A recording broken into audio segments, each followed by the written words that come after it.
Olá pessoal, boa tarde. Aqui professor Frank, seu professor de História. Nós vamos estar falando sobre o Iluminismo e vamos estar abordando a influência que o Iluminismo teve na América, né? Bem, então o Iluminismo ele foi um pensamento filosófico que se desenvolveu na Europa, principalmente a partir do século XVIII.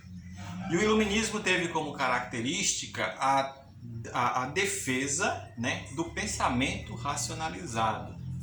Então, os pensadores iluministas são influenciados pelo Renascimento. O que é o Renascimento? É as transformações que a Europa passou, né, a partir do século XVI. E esse renascimento, para você tem que separar renascimento de iluminismo. Então o renascimento foi um fenômeno cultural que desencadeou-se nas artes e teve como característica a representação das pessoas. Então isso é o renascimento cultural. É uma nova abordagem sobre as artes. Então as artes elas passaram a trazer a imagem das pessoas, do corpo humano, né? Coisa que durante o feudalismo não era abordado pelas obras de arte. E aí você também precisa compreender o que foi o feudalismo. Foi um período entre século V a século XV, um período de grande influência da Igreja Católica, então esse período é chamado de feudalismo. Depois do feudalismo a gente entra na Idade Moderna, a partir do século XIV. É na Idade Moderna que vai ocorrer o desenvolvimento do renascimento cultural. Uma transformação no mundo das artes, no mundo da filosofia, onde nós vamos ter, né, uma maior valorização dos seres humanos. Partindo nesse processo, chegamos onde queremos chegar, que é o Iluminismo. Então o Iluminismo foi um pensamento filosófico que influenciou, né, o mundo europeu na busca pela liberdade do pensamento racional. A separação do pensamento com a igreja. Então vale ressaltar que até a Idade Média, a igreja era a principal instituição, fonte detentora de poder. E esse poder influenciava inclusive na forma de pensar das pessoas. Muitas das vezes, alguns fenômenos que eram de ordem natural eram interpretados como algo, né, que Deus tinha encaminhado para aquelas pessoas. Então, no século XVIII vai nascer essa corrente filosófica que vai defender a liberdade de pensamento, a separação entre as ideias e a igreja, a separação de liberdade de escolha com a igreja. E aí, um dos fenômenos que não podem ficar para trás é a Revolução Francesa. Inclusive, quando a gente observa a bandeira da França, né, tem 3 cores, né? Liberdade, igualdade e fraternidade. Então, essa frase foi o pilar da Revolução Francesa.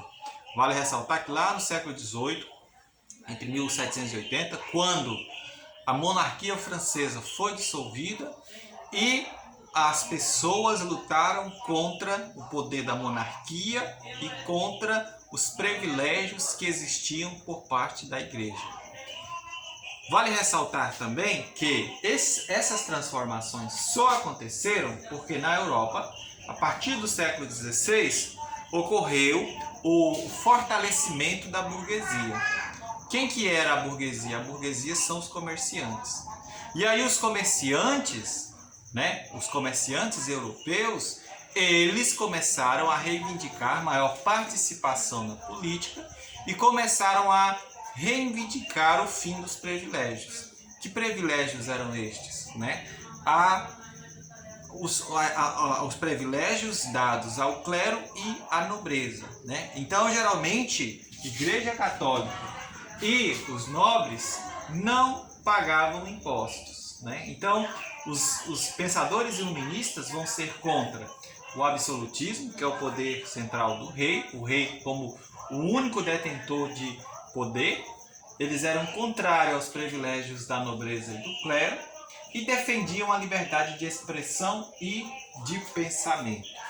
E aí, como eu mencionei a vocês, esse pensamento filosófico, né, conhecido como iluminismo, só foi possível graças ao fortalecimento da burguesia, que era contrária àquela forma de governo centralizado na mão de um rei, de um monarca, eram contrários aos privilégios que existiam contra a nobreza e a Igreja Católica, que não pagavam impostos e tinham importante participação no cenário da política, né?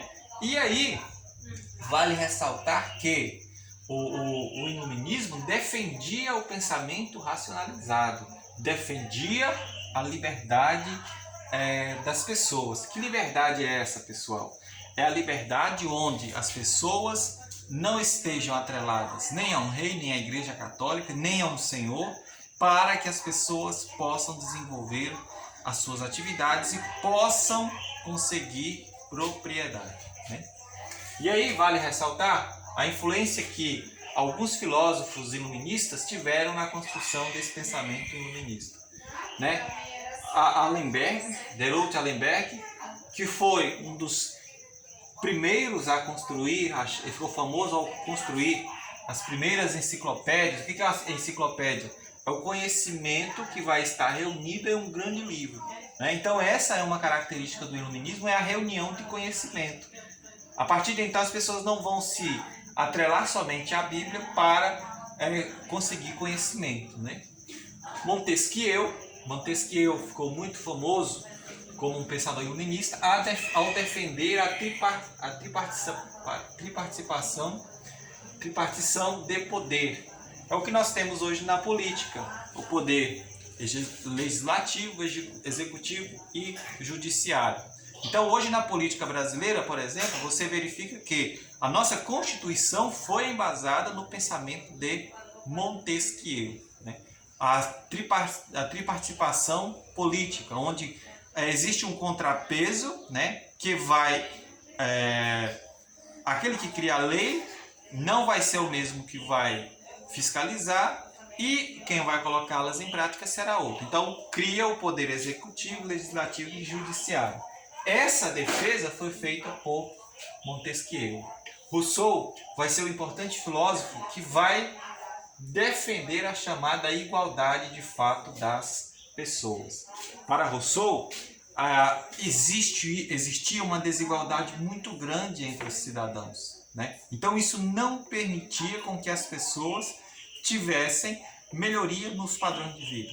E aí essa liberdade tem que ser bem entendida. O que é essa liberdade? Essa liberdade seria a liberdade de opinião política, de participação política, a liberdade de possuir bens, né? Não é aquela desigualdade que a gente conhece só de ricos e pobres, mas aquela liberdade de as pessoas participarem ativamente no mundo das políticas. Então essa liberdade era uma defesa que os burgueses também tinham, né, de participação na vida política.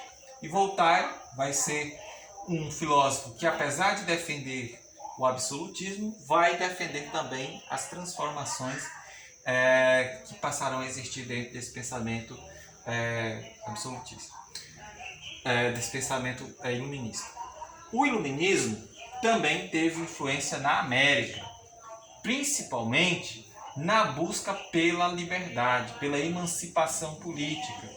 O que acontece? Na Europa, o iluminismo teve como ideal a construção de direitos civis, de construção de direitos do cidadão, diferente da forma como o absolutismo foi envolvido aqui na América. Então, na América, o absolutismo ele tinha a defesa as elites da América defendiam a construção de um mundo mais igual, de uma busca por um pensamento racionalizado, mas na verdade os objetivos eram outros, né? Eles queriam a autonomia política e essa construção fosse feita mantendo, por exemplo, alguns velhos costumes, como é o caso da escravidão. Então, se nós pegarmos, por exemplo, o Brasil quando se tornou independente em 1822, então esse iluminismo influenciou a busca pela liberdade no Brasil, mas essa liberdade não influenciou a construção de direitos civis para todos, né? Ainda existia aquela desigual forma de analisar que existia o grande, em cima, no topo, a participação da igreja, e que o trabalho escravo teria que permanecer, teria que perpetuar. Então verifica-se que o iluminismo na América teve como objetivo central a busca pela independência, pela emancipação política, né? Então vocês viram hoje, na aula de hoje, que o iluminismo foi uma corrente filosófica do século XVIII. Valeu, forte abraço!